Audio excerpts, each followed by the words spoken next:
Tará, tará, tará, tará. Ah, lá, vamos lá, vamos ver se agora. Eu acho que eu achei essa posição aqui para a câmera e está me parecendo razoável. Será? Vamos ver se esse negócio no meio do caminho não despenca, né? Bom, René de Paula Júnior falando, como vão vocês? Mais um videocast aqui, hoje é uma segunda-feira. E dessa vez eu vou enveredar por um caminho inspirado por um DVD muito legal que eu assisti nesse final de semana, que eu super recomendo, comprei na Amazon. É uma série, um documentário da BBC em 5 episódios, chamado The Genius of Design, o gênio do design. São 5 episódios, super legal. A história toda, volta lá atrás, fala com os caras da Brown, fala com os caras da Apple, pô, bem legal. Vai mostrar o design na Segunda Guerra, bom, é uma longa história.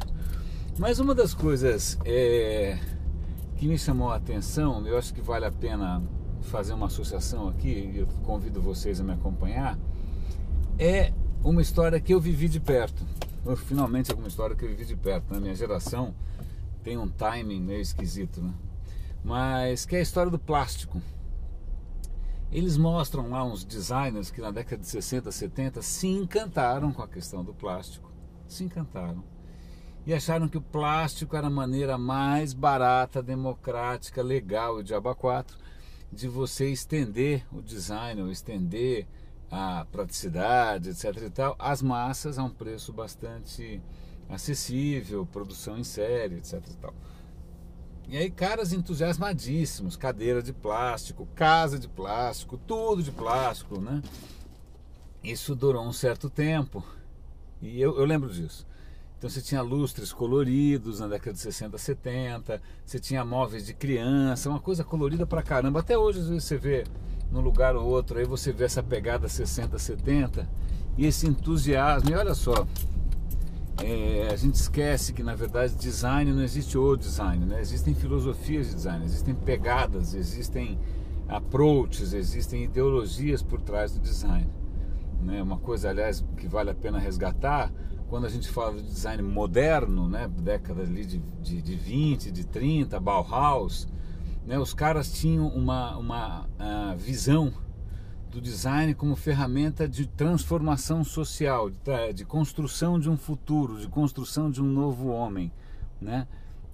Uma visão de tentar criar uma sociedade mais igualitária, etc e tal. O mais gozado dessa história é que essas peças da Bauhaus hoje custam uma fortuna e estão na casa só de gente bacanuda, né? Aquelas ironias do destino. Ninguém lembra mais do sonho dos caras, né? Ok, então vamos lá.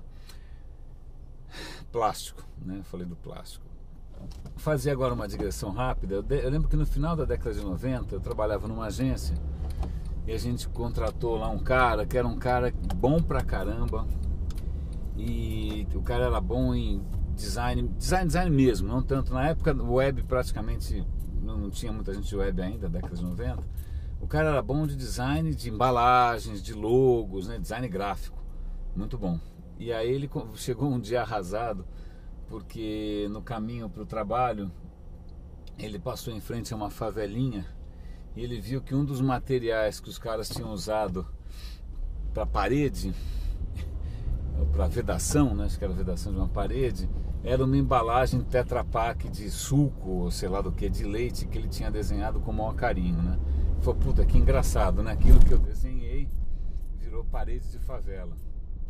E aí pula, quase 20 anos depois, para uma palestra que eu estava dando no EdTED, em Floripa, quando um professor na plateia, tinha umas 400 e tantas pessoas, perguntou para mim, olha, eu estou aqui com os meus alunos, sou um professor de design e tal, e eu pergunto para você, qual é o futuro do design? E na época acho que eu estava meio mal-humorado, não digo mal-humorado, mas eu estava um pouco mais incisivo do que o normal, e eu disse para ele, olha meu caro, eu posso te dizer uma coisa, se ninguém parar para pensar no que a gente está fazendo, daqui a 10 anos vocês vão estar desenhando favelas. E é engraçado, foi uma provocação, né? Foi porque não tem um iPad para todo mundo, não tem um iPod para todo mundo, não tem um Mini Cooper para todo mundo. Se tiver, vai virar um favelão. Bom, anyway. E aí, quando eu falei essa história, eu não tinha associado com aquela embalagem maravilhosa do meu amigo, né? E com a questão do lixo, com a questão do que a gente está desenhando, o que vai parar no lixo. E eu volto para a questão do documentário da BBC, do Genius of Design, para a questão do plástico. O que acontece? No começo, o plástico tinha inúmeras propriedades maravilhosas, que até lembram um pouco o digital, né? Você podia fazer praticamente qualquer coisa com plástico, o processo era muito rápido, o processo era muito barato, né? Você podia construir formas absolutamente geniais, sem necessidade de montagem. Então havia um entusiasmo com essa plasticidade do plástico, né? Acho que é por isso que o plástico chama plástico, porque ele é plástico, né? Que lembra um pouco esse entusiasmo dos gurus do digital, né? Assim como hoje os caras são apaixonados por digital, tinha uns caras que eram apaixonados por plástico. E aí tem uma história extremamente interessante. No documentário eles mostram uma cadeira que é um ícone de design, ícone. Procura no Google, chama cadeira S de sapato. É de um cara chamado Werner Panton, um dinamarquês. O cara, encantadíssimo com essa história do plástico, ele falou: porra, eu quero fazer uma cadeira que seja uma peça só, ela é praticamente monobloco, ela não vai requerer montagem e ela vai ser inteira feita em plástico. Ele desenhou lá um negócio curvo. O design é realmente impressionante, né? Se você procurar a cadeira essa, você fala, cara, como é que esse troço para em pé, né? E aí ele chegou lá para a Vitra, que era ninguém topou a ideia do cara. A Vitra, que é uma indústria de móveis suíça, comprou a ideia. Os caras ficaram anos testando diferentes materiais, diferentes moldes, tá? E depois de anos de investimento, eles finalmente conseguiram achar algum material em que a cadeira não quebrasse, né, na sua bunda, mas assim, um material razoável, né? E aí a cadeira é um ícone de design, né? Aí tem duas ironias nessa história. Eles mostram o cara dessa Vitra, que é um restaurador. Ele está restaurando uma cadeira S. Por que ele está restaurando uma cadeira S? Porque plástico envelhece muito mal. Plástico em muito pouco tempo trinca, fica amarelo, ele risca, ele perde aquele brilho todo, né? Ele vai estragando. E plástico é curioso, porque alguns materiais, vamos imaginar assim, uma bela mesa antiga, né? Um belo piso de madeira antigo, um sapato de couro já meio surrado, ou um desses meus coturnos aqui, eu sempre uso coturno, meio surrado. Eles têm um certo encanto, né? Eles envelhecem com uma certa graça. Plástico envelhece com desgraça, né? Plástico não envelhece bem. Plástico, quando começa a envelhecer, tem cara de lixo. Aí fica clara a natureza cheap, né? Barata e descartável do plástico. O que você faz? Você joga fora.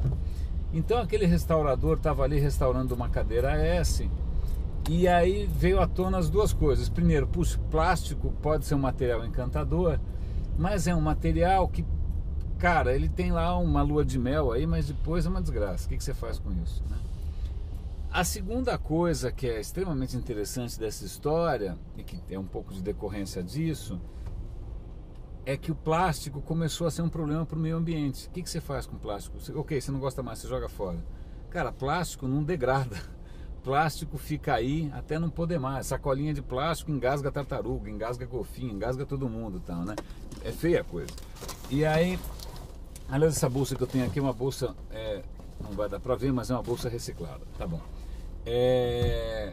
Começou a aparecer o lado B dessas histórias de plástico, né? A gente jogando fora isso aos montes, a reciclagem não é tão simples, tal. E até aparece um cara de uma iniciativa nova, que eu esqueci como é que chama, Greener alguma coisa, que é o que eles chamam de design de berço a berço, não é do berço ao túmulo, é do berço ao berço. É você desenhar e ter uma cadeira feita, sempre cadeira, né? Os caras têm uma fixação bundal, não é nem uma fixação anal, cadeira. É uma cadeira em que todos os materiais usados, eles são 100% recicláveis. A cadeira é desmontável, ela pode ser reciclada infinitamente, né? Bacana, porque o cara está falando o seguinte: design com consciência não significa vamos abandonar a sociedade de consumo e vamos viver todos como uns godos no meio da floresta celta, né? Não é essa a questão. A questão é, tá bom, consumo é legal, ótimo, então vamos fazer um consumo que seja infinitamente sustentável, né? Então você pode, com aquele material, fazer outros materiais, assim vai. É lógico que é uma iniciativa que está incipiente, porque quase tudo que a gente faz hoje dá um certo trabalho para reciclar. Vai reciclar alumínio para você ver que gracinha, é difícil. Vai reciclar não sei o que, é difícil. Vai reciclar circuito integrado, é difícil. E, bom, falei um monte de design, falei da favela, falei da reciclagem. O que isso tem a ver com aquilo que costuma ser o meu foco aqui, ainda mais porque na verdade a única coisa que eu talvez tenha mais propriedade para falar, que é o digital. A questão é a seguinte: esse entusiasmo que muita gente tem aí pelo é tudo digital, vamos pro digital, o digital resolve tudo, né? Talvez seja tão datado, tão, sei lá, tão passível de envelhecer, quanto foi o entusiasmo daqueles malucos na década de 70 com roupa de plástico, sapato de plástico, mulher de plástico, peito de plástico. Se bem que agora é silicone, mudou, mas tudo bem, tá na mesma família.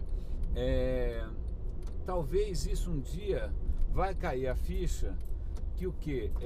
Muitas coisas que a gente pensa em digital, eu estou pensando sobretudo em social, lembra um pouco a história do plástico. Porque é muito barato começar, quase gratuito, as coisas são super lúdicas, são coloridas, puxa que legal, quem não gosta, tal. Vou fazer um parêntese aqui.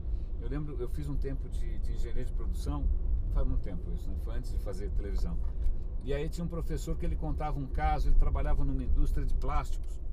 E um dos maiores sucessos que os caras tinham era uma jarra de plástico em forma de abacaxi, uma das coisas mais feias que o universo já viu. Mas segundo ele, aquilo fazia um sucesso danado, porque era uma maneira muito barata de quem estava fudido na vida, não estava sem grana, estava zoado, colocar um pouco de alegria na mesa, né? Uma jarra abacaxi. Então vamos voltar para o social media abacaxi aqui. Então, o digital talvez seja alardeado, que é uma bela palavra, alardeado por muita gente como a jarra abacaxi, entendeu? Um negócio colorido, bacana, vai alegrar, você não precisa fazer mais nada, você não precisa ter comida na mesa, você não precisa nada, bota lá um troço colorido de plástico e tá valendo, né? Só que aí vem todas as questões que acho que eu mencionei aqui na questão do plástico, né? Essas coisas todas de social e de digital, elas talvez não envelheçam tão bem, né? Talvez elas não envelheçam tão bem. E quando elas começam a envelhecer, você normalmente abandona, tá? Quem aqui, eu levanto a mão logo de cara, quem aqui não viu, ou se parar para pensar, não tem na cabeça um cemitério de projetos abandonados, né? E não é que ele está abandonado, vira zumbi, né? Fica largado, uma URL que ninguém cuida mais, um site que ninguém atualizou mais, uma comunidade que ficou às moscas, você tem até medo de olhar, né? Porque deve ter tanto troll, né? Então, ele perde o encanto digital se ele não for bem feito, se ele não for bem desenhado, se ele não for bem justificado, né? Ele perde o encanto rápido. E no que ele perde o encanto rápido, a gente empurra ele para o lixão, né?